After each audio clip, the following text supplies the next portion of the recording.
Os destaques da semana entre os julgamentos do plenário do Supremo Tribunal Federal. Você confere aqui na TV Justiça. Plenárias já começou.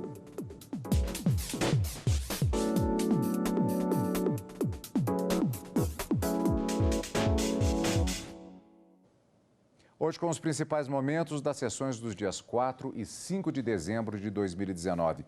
Karina, tivemos vários julgamentos, mas o que chama mais atenção foi a continuidade de um tema que já vinha há 2 semanas, que foi exatamente a questão do compartilhamento de dados fiscais e bancários de contribuintes com o Ministério Público e a Polícia. Aí alguém já poderia perguntar agora, mas espera aí, isso já não tinha acabado na semana passada? Faltava um pequeno detalhe. Faltava apenas os ministros votarem a tese, nesse caso, que vai, de uma certa forma, determinar como todo o judiciário e como a UIF e também a Receita Federal deve proceder ao passar essas informações de caráter sigiloso e que são obtidas a partir do processo fiscalizatório na Receita Federal ou mesmo das investigações realizadas pela UIF, Unidade de Inteligência Financeira, nesse compartilhamento junto com o Ministério Público e a autoridade policial para fins de investigação penal. Então, faltava apenas a tese para ser finalizado, vamos dizer assim, esse julgamento que durou pelo menos 5 sessões plenárias. De uma forma bastante rápida, os ministros acabaram aprovando a tese já trazida pelo ministro Alexandre de Moraes, mas esse, sem dúvida alguma, foi um grande destaque dos julgamentos dessa semana. Mas o plenário do Supremo, nas sessões tanto de quarta como de quinta-feira, teve assim, um número, vamos dizer assim, considerável de processos que foram apregoados e foram julgados. Na quinta-feira, foi retomado com o voto vista do ministro Luiz Roberto Barroso aquela discussão envolvendo 3 resoluções do Tribunal Superior Eleitoral e que questionava pontos dessas resoluções de 2014, 2017 e 2018, que previa a suspensão automática de registro ou anotação de órgãos partidários regionais, estaduais ou municipais que tiveram, pela decisão da Justiça Eleitoral, considerados como contas, como se as suas contas tivessem sido não prestadas. Os ministros entenderam na quinta-feira e concluíram esse julgamento para dar interpretação conforme aos dispositivos questionados e, portanto, não declarou a inconstitucionalidade deles, mas disse que, de acordo com as resoluções, a suspensão do registro não pode ser automática logo depois que a Justiça Eleitoral considerou que essas contas não tiveram sido prestadas, mas sim que é preciso um processo administrativo próprio com decisão definitiva para tão somente daí aplicar a sanção prevista nessas 3 resoluções que acabaram sendo replicadas. Vamos dizer assim, a previsão de 2014 foi replicada na resolução de 2017 e também replicada na resolução de 2018.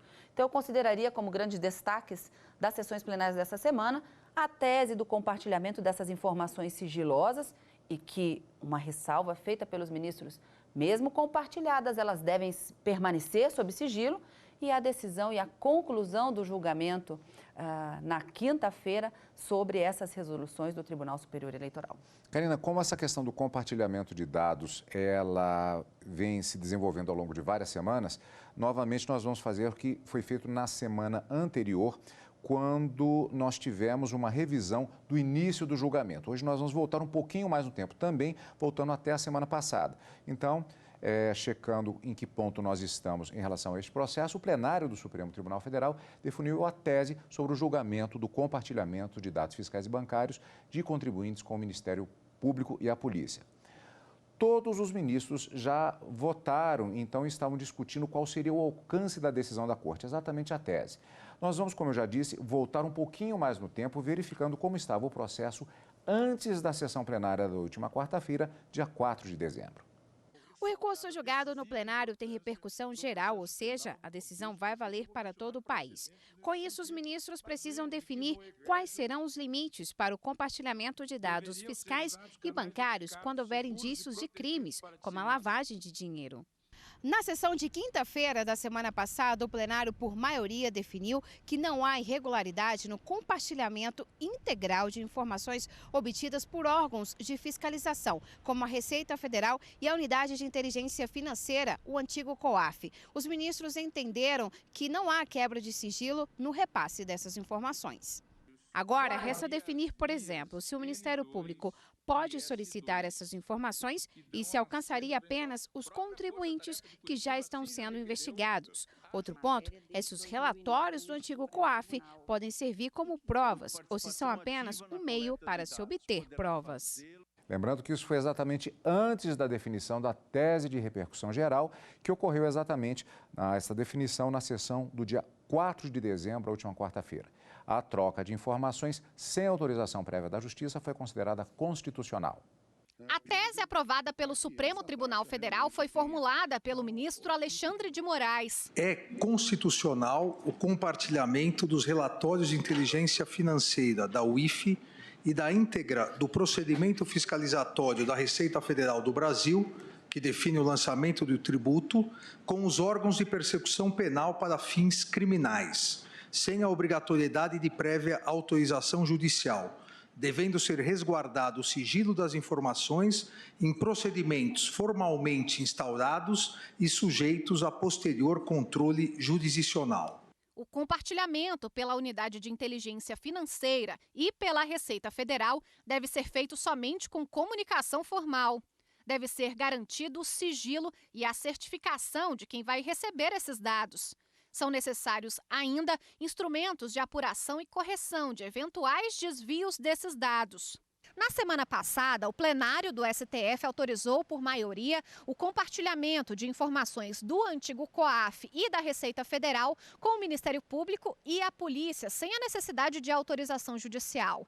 Faltava apenas definir os parâmetros de como isso ia ser feito. A tese fixada pelo Supremo Tribunal Federal foi aprovada por 10 votos a 1. O ministro Celso de Mello foi um dos votos vencidos no julgamento da última quinta-feira. Para ele, o uso de dados sigilosos deveria ter autorização da Justiça. Na análise das regras, no entanto, ele se manifestou a favor dos parâmetros. Nós todos enfrentamos a controvérsia, discutimos a questão. Por isso, já resolvido o caso concreto, onde fiquei vencido, eu me pronuncio, então, agora quanto à formulação da tese. Não é? Eu estou de inteiro acordo com a proposta formulada pelo eminente ministro Alexandre de Moraes. O ministro Marco Aurélio foi o único a votar contra o estabelecimento de critérios. O julgamento se fez flexibilizando-se, sob a minha ótica, o sigilo de dados previsto no inciso 12 do artigo 5º da Constituição Federal, afastando-se o primado do judiciário. Vencido, desaprovo a tese. Só para esclarecer, quando vimos no texto que o ministro Celso de Mello foi vencido na última quinta-feira, ela se refere à quinta-feira da última semana de novembro, quando da votação do processo. A tese, repetindo, foi fechada nesta primeira semana do mês de dezembro. Ainda na sessão plenária da quarta, dia 4 de dezembro, os ministros do Supremo julgaram como inconstitucional uma norma que instituiu taxa para exploração de recursos hídricos no Amapá. A Associação dos Produtores Independentes de Energia Elétrica, que entrou com a ação no Supremo, alega que não é função do Estado legislar sobre o tema e que a forma de cobrança da taxa seria irregular. A taxa é tributo vinculado, tributo referível. Referível a quê? A uma atividade estatal específica, pois do contrário de taxa não se trata, e sim de uma nova fonte de custeio criada pelo Estado. A lei estabelece o pagamento de uma taxa de fiscalização para pessoas físicas e jurídicas que usam recursos hídricos para gerar energia. De acordo com o Estado, os valores foram estabelecidos para garantir a atuação da Polícia Ambiental no controle da atividade de exploração. O Estado do Amapá é um Estado pobre, não dispõe de recursos.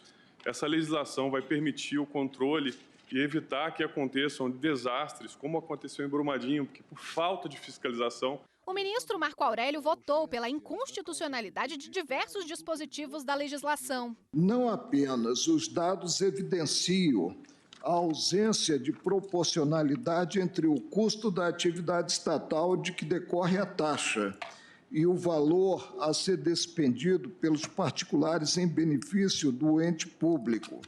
A própria redação da lei questionada conduz à conclusão no sentido do caráter eminentemente arrecadatório do tributo instituído. Ele foi acompanhado por 9 ministros. A base de cálculo, a base de incidência, eu também, com todo respeito, entendo que não estão presentes os princípios da proporcionalidade e da razoabilidade. Fica tisnado de inconstitucionalidade materialmente este caso na íntegra pela circunstância de haver a caracterização da própria essência da taxa pela fixação de valores que estão em discordância com as atividades e da forma exercida e da forma posta pelo legislador estadual. O ministro Edson Fachin divergiu em parte do relator. Para ele, o Estado pode fixar o valor de cobrança de taxa independentemente da atividade de fiscalização. O problema está, e aí sim, creio que impõe-se, portanto, a procedência parcial, é que ao escolher na sua dimensão material da respectiva hipótese de incidência desse tributo uma dimensão de grandeza que afere o volume hídrico empregado, deixa de existir a correspondência entre o exercício desse poder de polícia e os recursos ou a receita que será auferida. Karina, o Estado pode instituir uma taxa como essa. A questão aqui foi a forma como isso foi feito? Exatamente. O que foi considerado inconstitucional foi a desproporcionalidade no momento de se calcular essa base de cálculo para a arrecadação. A taxa era para fiscalização, num plano gênero, vamos dizer assim, ambiental e vinculada à Secretaria do Meio Ambiente do Estado. Mas ela utilizava como base de cálculo o volume dos recursos utilizados por pessoas físicas ou empresas. E aí havia até uma informação que foi colocada pelo ministro, eu não me recordo agora se foi pelo ministro relator ou um dos ministros no voto, mas isso está publicado inclusive no nosso site. O montante arrecadado é superior a 10 vezes o valor anual do orçamento da própria secretaria, que acabou, de uma certa forma, ensejando a cobrança dessa taxa. Então, haveria uma desproporcionalidade. Os ministros afirmaram que essa taxa, da forma como criada, ela teria um caráter muito mais arrecadatório do que propriamente a natureza para a qual ela foi criada de fiscalização e que, por isso, acabou sendo declarada inconstitucional pelos ministros do Supremo na sessão da quarta-feira. Portanto, estes foram os destaques da sessão plenária desta quarta-feira. Nós vamos, no próximo bloco, checar como foram os principais momentos da sessão plenária da última quinta-feira. Daqui a pouquinho, depois do intervalo aqui, no Plenárias.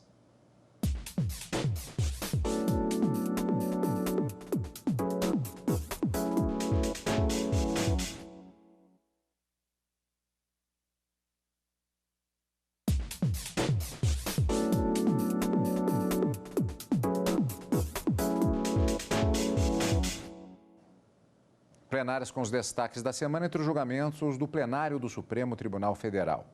Na sessão plenária da quinta-feira, por maioria, os ministros do STF consideraram inconstitucional o pagamento de pensão para ex-governadores e para as viúvas deles no Paraná.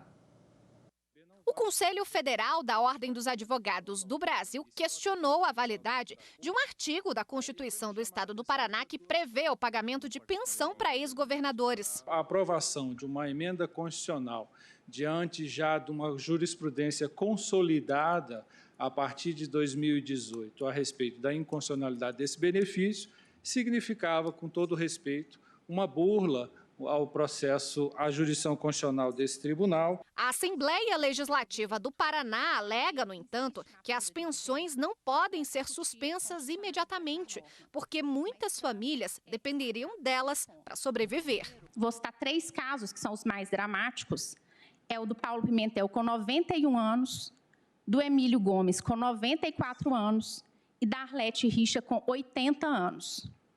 O que essas pessoas vão fazer? Começar a trabalhar a partir de agora, ou voltar ao trabalho a partir de agora, porque o Estado falhou no controle dos atos ou legislativos ou administrativos. A relatora do caso, ministra Rosa Weber, votou pela inconstitucionalidade do benefício. nos outros estados também enfrentaram dificuldades.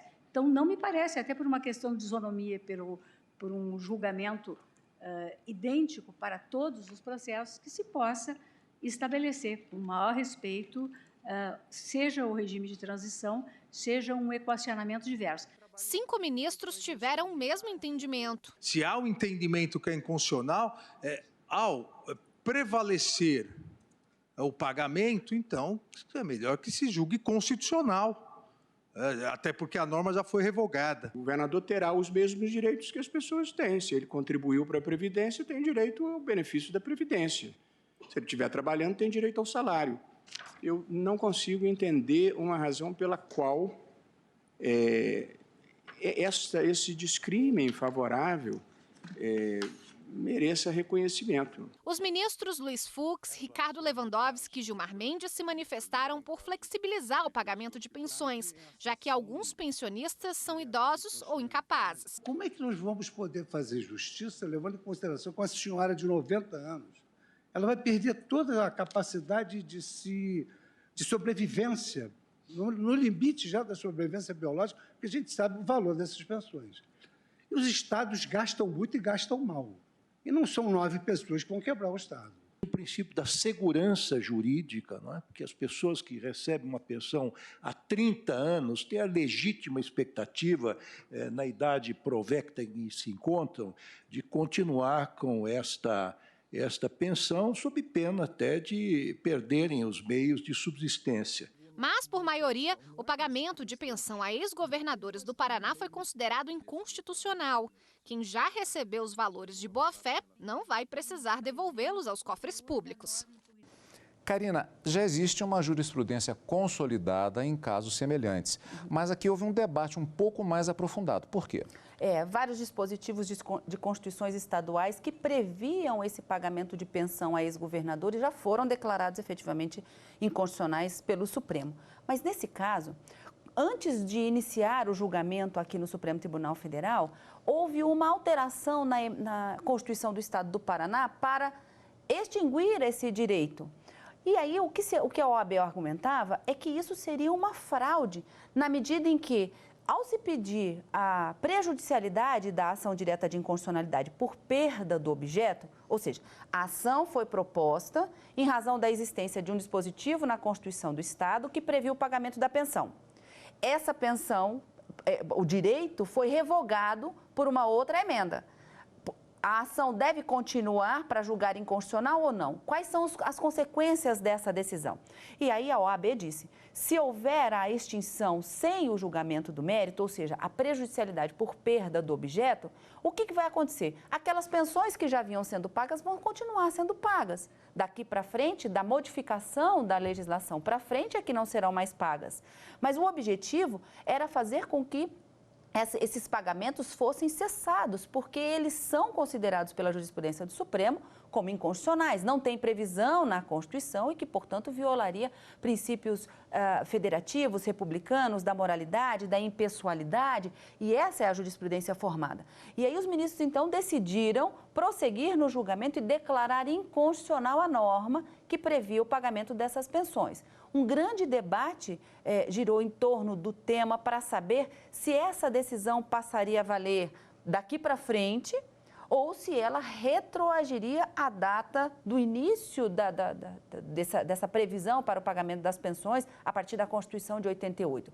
Por maioria, eles entenderam que não, os valores que já haviam sido pagos e recebidos de boa-fé não deveriam ser devolvidos, mas que o benefício deve cessar, deve parar, não deve mais haver o pagamento desses benefícios a ex-governadores e nem mesmo às suas viúvas, em razão dessa inconstitucionalidade declarada para o Supremo.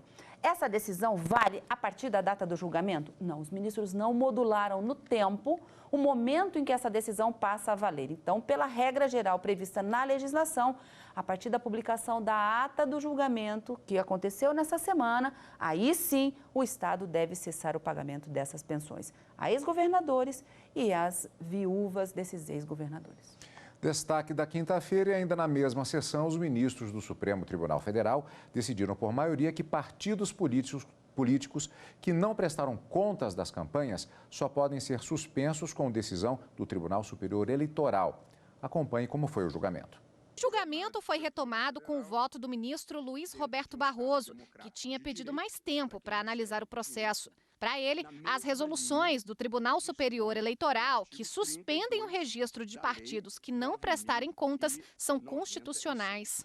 Esse dever de prestação de contas, por evidente, se justifica pelos princípios constitucionais da transparência e para que se possa verificar a legitimidade da utilização desses recursos públicos e desses recursos privados. Portanto, a sociedade tem o direito de fazer o controle social do que o partido político está fazendo com o dinheiro. A ministra Rosa Weber, que também é presidente do TSE, e a ministra Carmen Lúcia acompanharam o entendimento do ministro Barroso. Segundo elas, siglas municipais e estaduais deveriam ficar suspensas de registrar novas candidaturas até que a situação seja regularizada.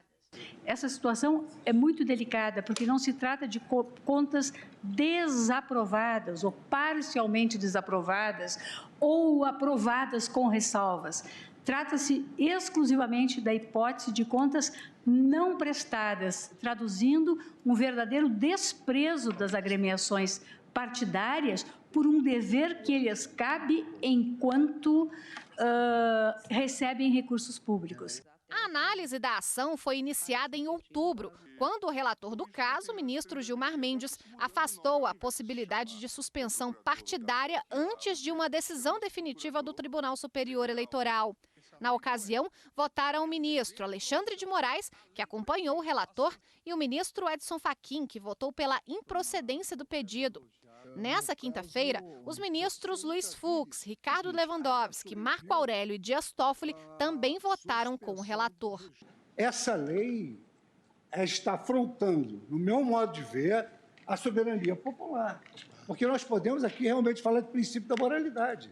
Mas o princípio mais importante em matéria de eleições é o princípio democrático, que vem expresso num dos fundamentos da República, que é a soberania popular. Quando o Tribunal Superior Eleitoral, mediante uma resolução, criou essa sanção nova, discrepou do princípio da legalidade estrita. Por maioria, ficou decidido que partidos políticos nos âmbitos municipais e estaduais que não prestaram contas só podem ser suspensos com decisão definitiva do Tribunal Superior Eleitoral. Karina, é decisão da Justiça Eleitoral, mas em processo próprio. Exatamente, porque o processo, já teria havido um processo, e esse foi um questionamento que foi feito durante a discussão, nesse caso, na quinta-feira. Já teria havido um processo na Justiça Eleitoral, culminando com uma decisão judicial no sentido de se confirmar que as contas não foram prestadas. As resoluções previam que, a partir dessa decisão, automaticamente a sanção de suspensão deveria ser aplicada. Os ministros entenderam que não é dessa forma. Não pode ser de forma automática. É preciso, em procedimento de suspensão próprio, a partir de uma decisão definitiva nesse procedimento próprio, aí sim será aplicada ao diretório regional do Estado ou municipal a sanção da suspensão das atividades até que elas sejam definitivamente prestadas, mas que essa sanção não pode ser aplicada de forma automática como estava previsto na resolução. Eles não declararam as resoluções de 2014, mais uma vez insisto, 2017 e 2018 não foram declaradas inconstitucionais, mas os ministros, por maioria, deram interpretação conforme, disseram como é que os dispositivos questionados devem ser lidos a partir de agora. Suspensão automática não pode, após um procedimento específico em decisão definitiva, aí sim a suspensão pode ser aplicada. Bom, Karina, esses foram os destaques da semana. Nós já temos encontros marcados ainda durante esse mês de dezembro, que encerra o ano judiciário de 2019. Semana que vem tem mais julgamentos. Exatamente, encontro marcado na quarta e na quinta-feira no Direto do Plenário e no final de semana com o Plenárias.